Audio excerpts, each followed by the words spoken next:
Hello students, welcome to my class. हमारा आज का टॉपिक है differential operation method. Differential operator method में हमारे पास पहले हमें पता होना चाहिए लीनियर डिफरेंशियल इक्वेशन क्या होती है। लीनियर में हमारे पास होता है, उसको लीनियर हम तब बोलते हैं जब हमारे पास जो भी इक्वेशन आए उसमें जो डेरिवेटिव्स हों वो अपनी फर्स्ट डिग्री में ही हों। ठीक है जी। जैसे हमारे पास है d² dy/dx स्क्वायर, इसका ऑर्डर 2 है लेकिन डिग्री 1 है। dy/dx ऑर्डर 1 है, डिग्री भी 1 है। इसमें हमारे पास क्या है, ऑर्डर 2 है, डिग्री 3 है।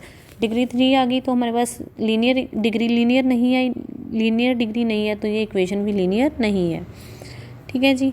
तो इसके लिए हमारे पास हम इसके सॉल्यूशंस देखते हैं। इसमें हमने क्या देखना होता है, पहले हमने इसमें हमने देखना लीनियरली इंडिपेंडेंट है और लीनियरली इंडिपेंडेंट और डिपेंडेंट। हमारे पास जो फंक्शन होते हैं a1 a2, जैसे हमारे पास ये इक्वेशन है c1 f1 c2 f2 c3 f3 up to सोन cn fn। ठीक है जी। इसमें लीनियर डिपेंडेंट इक्वेशंस तब होती है जब हमारे पास जो c1 c2 है उनकी वैल्यूज तो नॉन ज़ीरो हो, लेकिन जो आंसर आए वो सारा क्या आए, ज़ीरो आए। और इंडिपेंडेंट में क्या होता है कि हमारे पास जो c1 c2 हम ले रहे हैं वो भी सारे ज़ीरो होने चाहिए। अगर वो सारे ज़ीरो हो और आंसर ज़ीरो आए तो वो क्या होगी, लीनियरली इंडिपेंडेंट। ठीक है।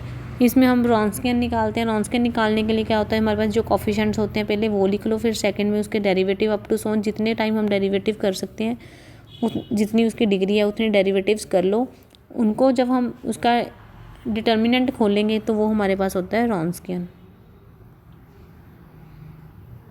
ठीक है। इसके लिए आप फर्स्ट एग्जांपल देखो, शो दैट द रॉन्सकियन, इसको लीनियरली इंडिपेंडेंट शो करना है बाय यूजिंग रॉन्सकियन। एक्स है, एक्स क्यूब है and x raise to power 4 है। तो हमने इनके डेरिवेटिव्स लेने शुरू किए। अगर इसके डेरिवेटिव्स लेने शुरू किए तो देखो x first derivative 1, second derivative 0, तो ये ख़त्म हो गया। फिर इसके हम तीन डेरिवेटिव्स ले लेंगे, तीनों के तीन डेरिवेटिव्स लिए तो हमारे पास ये इक्वेशन ये बन गया।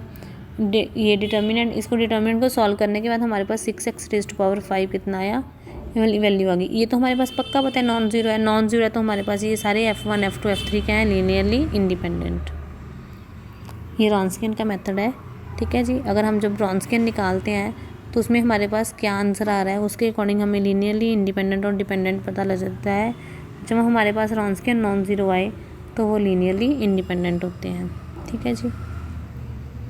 नेक्स्ट हमारे पास एग्जांपल, हमने फंक्शन को शो करना है कि ये लीनियरली डिपेंडेंट है। तो हमारे पास इसमें हमने वेरिएबल्स देखे, हमारे पास e⁻²x sin 3x, e⁻²x cos 3x, e⁻²x into 2 sin 3x plus 5 cos 3x are linearly independent if there exist constants हमने ले ली। इंडिपेंडेंट में क्या होते थे हमारे पास, डिपेंडेंट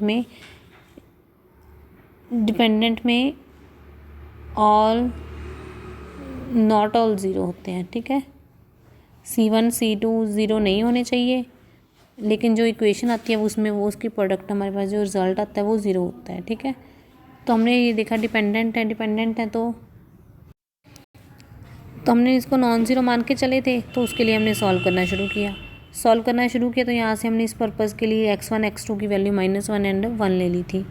ठीक है। हमने इन वैल्यूज़ को यूज़ किया। यूज़ करने की सॉरी ये क्या कर रहे हैं, ये रहा हमारी इक्वेशन। तो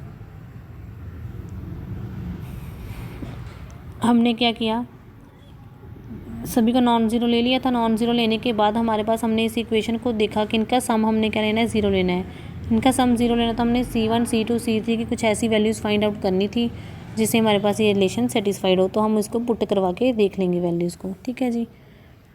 नेक्स्ट थर्ड एग्जांपल है। थर्ड एग्जांपल आप खुद करना, इसमें सेम है। हमने वही c1 c2 इसको इंडिपेंडेंट शो करवाना है तो उनकी प्रोडक्ट ज़ीरो होगी। तो हमने c1 c2 को ही यूज़ कर लिए। x की वैल्यू -1 और x की वैल्यू 1 पुट करने के बाद हमारे पास इक्वेशंस ये आ रही थी। इन इक्वेशंस को सॉल्व करो और c1 c2 की वैल्यू निकाल लो। ठीक है जी। ये हमारी एक्सरसाइज थी 6A। इसको ट्राई कर लेना। इसका रॉन्सकियन का क्वेश्चन इंपॉर्टेंट होता है, उसको ज़्यादा प्रैक्टिस करना है। ठीक है जी। Thank you students, bye.